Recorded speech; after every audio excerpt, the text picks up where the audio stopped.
sita tunalia maji. Maji yako mbali mno. Wakina mama ambao ni wazee wanashinda kuchota maji, wanalala na njaa kwa ajili ya maji. Tunaomba mheshimiwa atuhudumie hilo swali. Wetu ni umeme. Umeme tunazo nguzo upenuni kabisa. Tatizo lililopo ni kwamba tunapotuma maombi ya umeme hatupati zile control number. Wakiturudishia message kutoka kule TANESCO, tukirudi kwa wakandarasi wetu inakuwa ni changamoto kurudisha majibu kule TANESCO, watupe control number tulipili watupe umeme.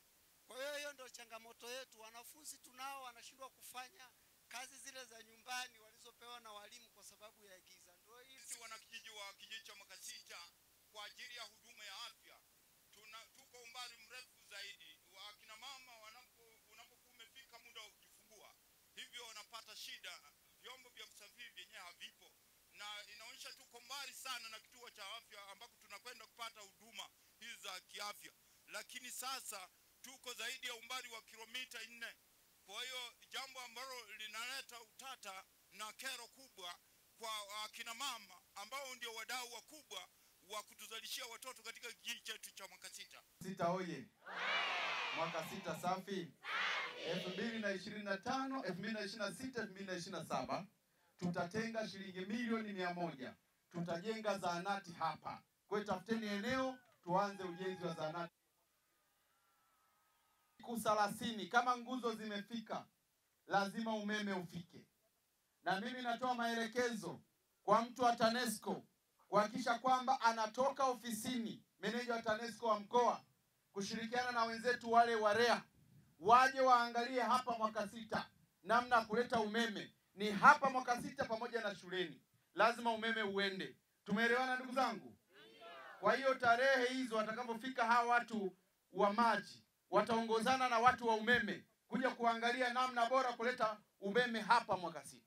Na ninachoombeni wananchi wa hapa, mjitahidi sana kuanza kurekebisha swala zima la wiring. Kwa maana kuanza kuungaunga waya huko ndani, lakini haungi kila mtu tu. Kuna mafundi maalum ambao huwa wanaunganisha huko ndani. Baada ya hapo tunaunganisha umeme ili uweze kuwaka. Sasa kwa sababu tarehe 1 watakuja, wataanzia huko Iunga Mapinduzi. Watafika hapa watu wa umeme na maji ili waweze kutupatia majibu kwenye kamati ya usalama ya mkoa kikao kijacho ambacho kitaketi mwezi wa 6 na mapema. Tumeelewana ndugu zangu wana Makasita? Tumeelewana? Swala lingine namwelekeza mkurugenzi wa halmashauri ya wilaya hii ya Mbeya vijijini kuhakikisha kwamba anamleta afisa kilimo hapa ndani ya siku 30 hapa ili aweze kuwasaidia wananchi kuwapa elimu kuhusiana na masuala ya namna ya kulima vizuri kwenye eneo hili. Na najua nyewe ni wakulima wazuri sana. Na nimeona mnalima viazi kweli kweli, nimeviona. Mpaka mwalimu pale naye analima kidogo kidogo. Nikamwambia mwalimu naona analima kidogo kwa sababu napiga hapa angalau viploti 2 vitatu. Maisha yanaendelea. Tupige makofi mengi sana mwalimu wetu.